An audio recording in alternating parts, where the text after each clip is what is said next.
itu lumayan kalau kena. Saya lompati, saya bawa mahasiswa saya, anak UI. Teman saya yang satu, namanya Muhammad Khatib Basri, dosen ekonomi yang kemudian jadi Menteri Keuangan. Dia bawa mahasiswa FEUI itu. Satu lagi temannya Rizal Ramli, Dr. Syahrir, almarhum, juga bawa mahasiswa. Satu lagi Jimmy Syahaan, aktivis 78, bawa mahasiswa UNAS. Jadi dosen itu menuntun mahasiswanya untuk demo. Itu di era otoriter. Sekarang era reformasi, kampus merdeka, tapi rektornya dirantai. Gobloknya siapa? Ya rektornya, kenapa mau dirantai? Termasuk rektor UI.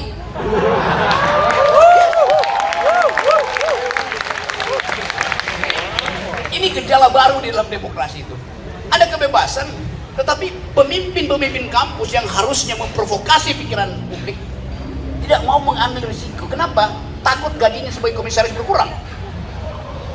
Kan itu dasarnya kan? Atau pernah punya jejak korupsi sehingga sprindik ada pada Jokowi. Jadi keadaan itu, nah, kita mau diskusikan itu. Saya kasih pengantar aja bahwa kemampuan kita untuk menghidupkan kembali pikiran-pikiran awal reformasi, pikiran-pikiran bahkan lebih awal lagi tuh.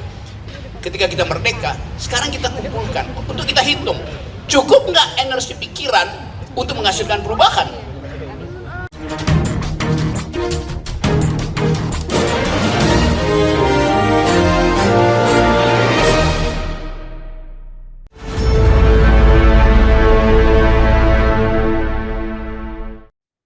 Halo, halo, apa kabar Anda semua? Semoga selalu dalam keadaan sehat walafiat ya.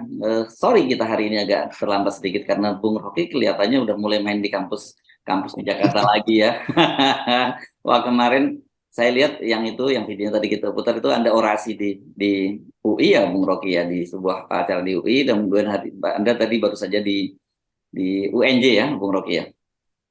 Iya, ini dalam bukan seminggu, dalam 3-4 hari ini udah ada 4 kampus. Jadi saya kasih kuliah umum di situ, namanya kuliah umum di Universitas Muhammadiyah Makassar. Itu ada kira-kira 2.000 orang di situ. Terus di Universitas Negeri Makassar juga pada hari keduanya, ya kira-kira segitu juga. Karena ruangannya memang dibuat untuk banyak orang 2 kali ya. Tadi kemarin sore itu di Universitas Indonesia di Fakultas Hukum, untuk pelatarannya kira-kira 300 orang. Dan terakhir tadi barusan dari UNJ juga segitu, 300-400 orang. Jadi ada situasi baru, yaitu memulihkan kembali kemampuan kampus untuk menseleksi calon-calon pemimpin. Jadi mereka meminta sebetulnya semacam peta makronya. Kalau peta mikro ya tentu itu urusan Jokowi dan partai-partai cawe-cawe. Tapi masih selalu ingin tahu peta makronya apa. Tapi jangan sekali-sekali dikte mahasiswa, mereka juga punya kemampuan untuk menganalisis. Yang penting kita bantu memberi semangat dan menginformasikan tentang konsekuensi-konsekuensi politik dalam 1 tahun ke depan. Kira-kira itu yang saya terangkan pada teman-teman mahasiswa. Dan semangat semuanya. Ya, menarik ini, berarti satu, saya mendeteksi ini ada konsolidasi di antara gerakan-gerakan mahasiswa gitu. Yang kedua soal kampus nih, kampus UI ya, kampus perjuangan ini kelihatannya Anda sudah mulai ada longgar ya penyekalan pada Anda di kampus. Ya, itu mahasiswa, saya beberapa kali kasih ceramah, tapi kan kuliah terbatas. Ini agak besar dan mungkin mahasiswa mau uji rektornya masih dirantai nggak oleh presiden. Kan rektor-rektor universitas negeri kan dirantai semua, kendati konsepnya adalah kampus merdeka, tetapi rektornya tidak merdeka, justru benar.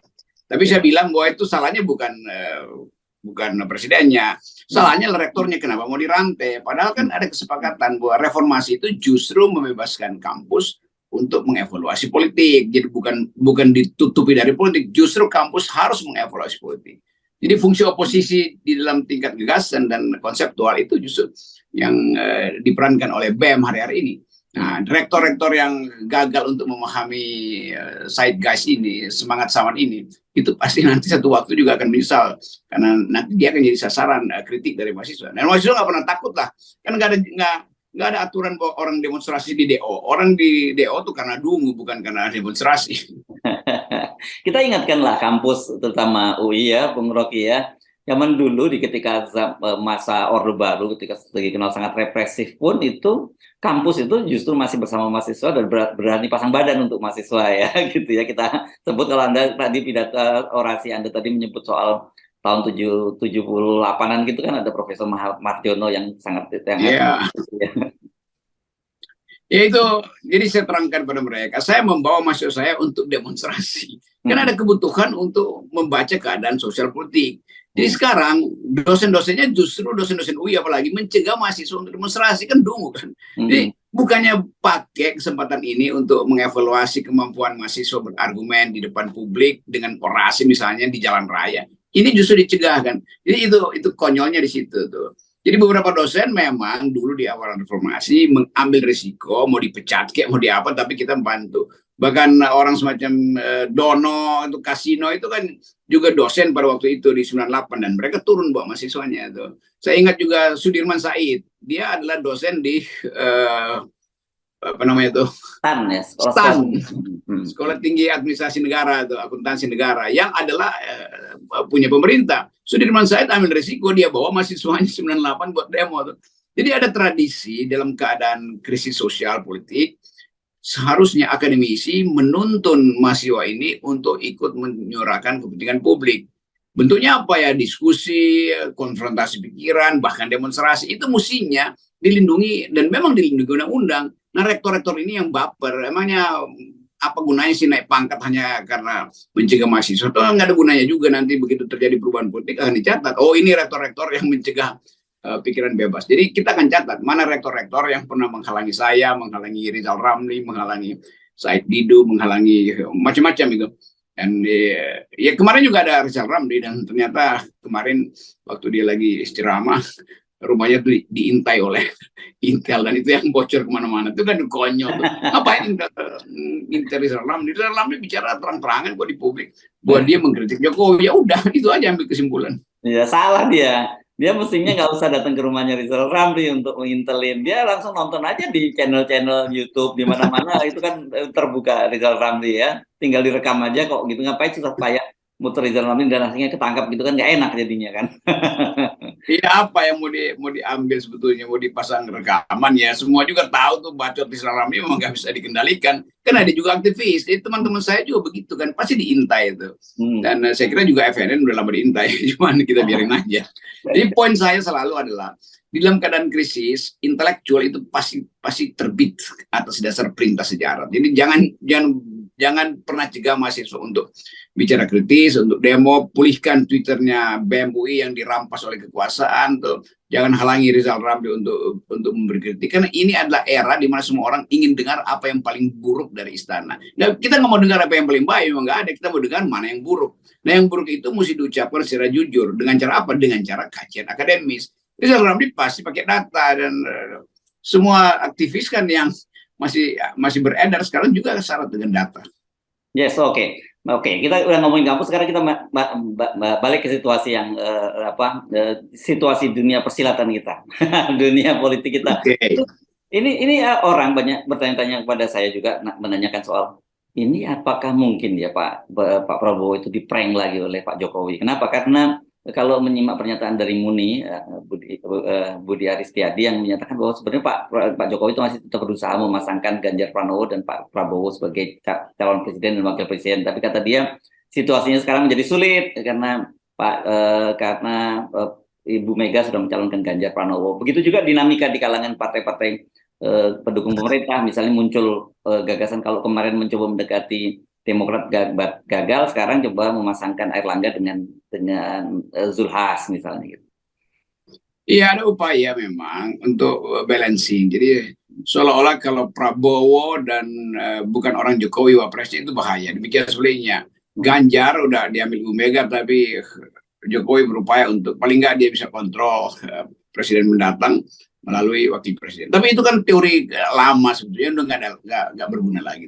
Karena tetap di dalam upaya Jokowi cawe-cawe ini makin lama legitimasi makin jatuh. Jadi nggak ada pun capres sekarang ini yang mau di-endorse oleh Jokowi sebetulnya. Itu kan cuma basa-basi aja. Jadi Prabowo pasti berterima kasih atau Ganjar.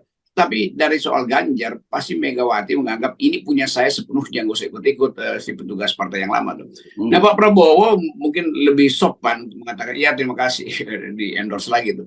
Tetapi Prabowo udah masuk pada tahap dia mau mengkonsolidasi partainya berdasarkan kalkulasi dia sendiri, bukan lagi berdasarkan kalkulasi Pak Jokowi. Kan itu yang mesti disadari Pak Jokowi. Masa Pak Prabowo masih mau dituntun juga untuk bikin strategi. Nah, Prabowo yang paling paham soal itu. Tetapi sekali lagi dalam bahasa basi diperlukan semacam ya ethics of care dari Pak Jokowi misalnya. Tapi itu bukan ethics of care, itu siasat politik aja. Jadi tetap Jokowi dalam keadaan memudar reputasinya, mau menyalakan lagi harapan bahwa dia masih bisa mengendalikan the next presiden. Nah, itu ilusi sebetulnya. Ya, ya. Itu menjelaskan kenapa kemudian Prabowo meskipun dia juga tetap memuji-muji Pak Jokowi, tapi pada saat bersamaan dia juga bertemu dengan Pak SBY, misalnya begitu ya, Bung Rocky, dan dia ketemu juga tokoh.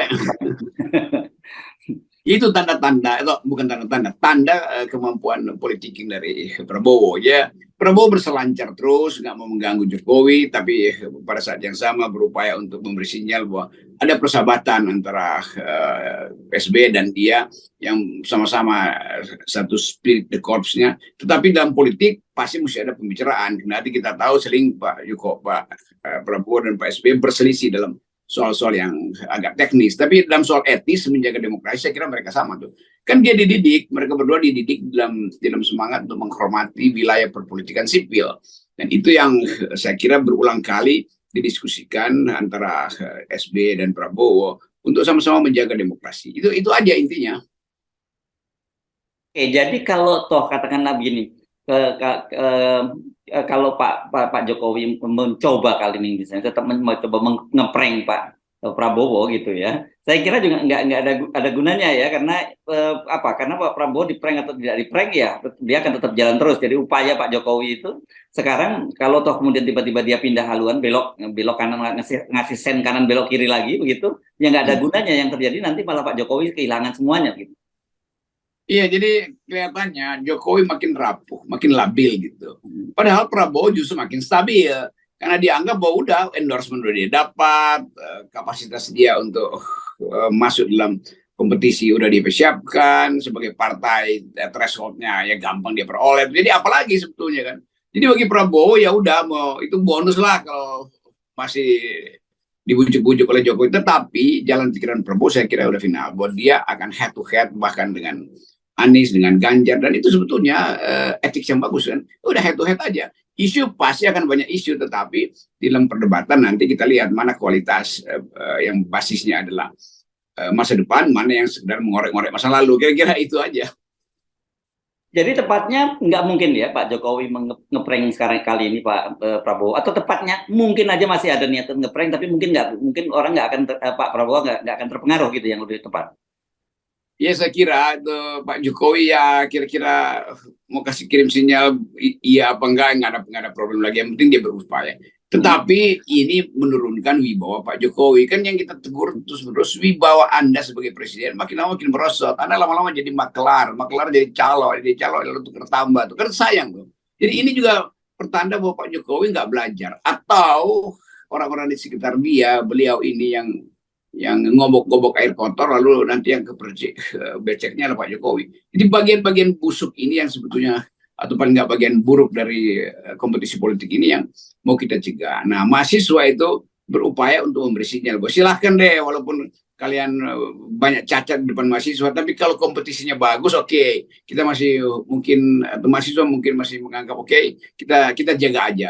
Tapi kalau ternyata pemburukan semacam cawe-cawe Pak Jokowi lanjut, maka mahasiswa bisa dengan nekat untuk memboikot pemilu kan.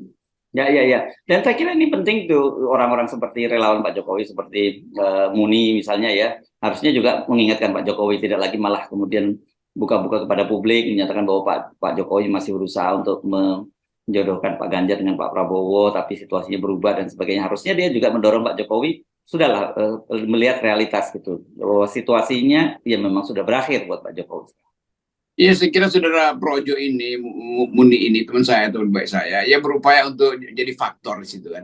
Kalau enggak kan nanti dianggap loh, saudara Projo juga anak buah Jokowi, juga akhirnya jadi anak buah Prabowo, kan begitu kan. Jadi sebetulnya Projo punya problem ya kegelisahan psikologis atau kegelisahan eksistensial. Ini anak Projo ya tajam juga cara menganalisis, tetapi akhirnya mereka terjebak juga. Ini mau pilih siapa sebetulnya? Mau terusin Jokowi udah nggak mampu, mau angkat Prabowo secara etis mungkin mereka berseberangan dengan Prabowo, tetapi atas alasan pragmatisme, Projo akhirnya kan harus terima apa yang disinyalkan oleh Jokowi, itu udah Prabowo aja tuh. Kira-kira itu. Nah kalau sekarang masih berupaya untuk balik lagi ke teori lama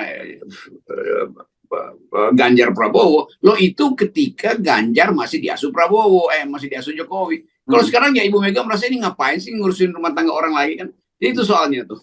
Ya, ya. Dan saya kira juga sama seperti yang kita ingatkan pada Pak Jokowi, ngapain ada relawan sampai akhir masa jabatan seperti itu. Relawan itu kan mestinya menjelang pemilu kemarin, begitu selesai pemilu, Pak Jokowi terpilih, ya sudah, mestinya relawan itu berhenti kan begitu.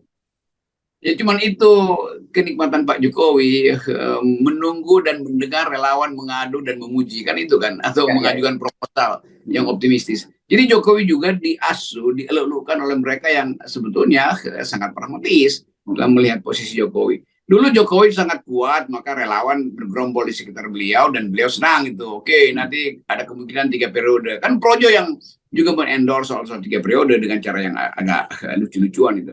Tetapi sekarang udah hilang. Nah, Projo mau mencari alasan supaya masih bermakna. Paling nggak diberitakan bahwa Projo menginginkan menurut Jokowi kolaborasi antara Ganjar dan Prabowo. Ya itu kan nggak diucapin Jokowi. Walaupun Jokowi mau ucapkan, mungkin dia hitung-hitung. Dia kenal juga watak Prabowo kan. Ya, dan satu hal saya kira yang penting kita ingatkan buat kayak nggak usah ngomong kepada mereka-mereka yang sudah tua lah, kepada mahasiswa ini ya. Sekarang ini mahasiswa ini apa sih, Gen Z ya, udah Z ya ini generasinya ya. Mereka itu, saya kira kita tuh loyalitasnya jangan hanya pada manusia ya, tapi pada gagasan, pada ide gitu kan. Ya itu yang saya kira penting, karena kalau tidak nanti kan terjadi situasi yang membingungkan seperti para relawan, termasuk juga PSI misalnya gitu, yang mereka loyal pada Pak Jokowi tapi kemudian juga mau meneruskan pada Ganjar, tiba-tiba di Ganjar diambil oleh Ibu Megawati, dan Ibu Megawati nggak respect sama PSI, bukan nggak respect, malah dianggap nggak ada. Sementara mau ke Prabowo, mereka selama ini mengecam habis Prabowo, dan itu jadi mereka dalam situasi yang kebingungan juga.